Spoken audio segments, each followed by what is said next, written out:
अगर कोई विषय रखना कार्य मंत्रणा में लेके आना चाहिए था।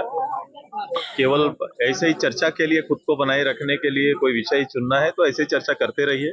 अगर गंभीर के विषय को लेकर रहते हैं, वास्तव में उस विषय को लेकर आपको बहुत दर्द रहता है, तो आप प्रथम में जब कार्य मंत्रणा की मीटिंग हुई उस दिन लेके आते तो निश्चित रूप से कोई विचार आता। और आप बहुमत में है कार्य मंत्रणा में भी, आप जो हाँ कहते तो हो जाता है। दुमका हंसदिया में एक स्पेनिश महिला के साथ गैंगरेप ये एक दुखद घटना है, पूरे विश्व स्तर पर भारत की साख को गिराने वाली घटना है, शर्मसार करने वाली घटना है। और ये लॉ एंड ऑर्डर इस प्रदेश का, जो हम लोग लगातार 4 साल से कह रहे हैं, सरकार की प्राथमिकता लॉ एंड ऑर्डर को दुरुस्त करने की नहीं रही है। सरकारी संरक्षण में सरकारी संसाधनों का दोहन हो रहा है।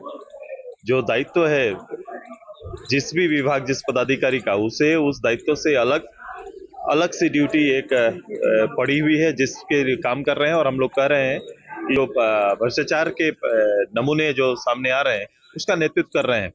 एक बड़ा अपराध सामने आया है जो आपने देखा। होना ये चाहिए था इसमें कि जब भी आपके टूरिस्ट हमारे यहाँ आते हैं या फिर एब्रॉड लोग कोई आते हैं तो उनके पासपोर्ट से उनका ट्रैकिंग होता है कि वो कहाँ आएंगे, ये टूरिस्ट बन के आएंगे, कोई शोध काम में आएंगे, गवर्नमेंट का प्रोग्राम में आएंगे, या फिर कहीं पर अपना सेमिनार वगैरह कार्यक्रम में बाहर के लोग आते हैं। तो ऐसे जब आते हैं तो इसके बारे में खबर हमारा एयरपोर्ट अथॉरिटी के थ्रू हमारा जाता है कि कौन कहाँ से किस पासपोर्ट में लोग आए हैं। अगर वो विजिट कर रहे हैं, वो घूम रहे हैं, जिस थाना क्षेत्र में उन्होंने अपना आश्रय बनाया, अगर इसकी सूचना अगर वहां के थाने को थी या नहीं थी, अगर थी तो उसको तुरंत से वहां सुरक्षा की व्यवस्था वहां करनी चाहिए थी, जो नहीं कर पाए, जो फुल्ली फेल्योर है। और पूरे देश को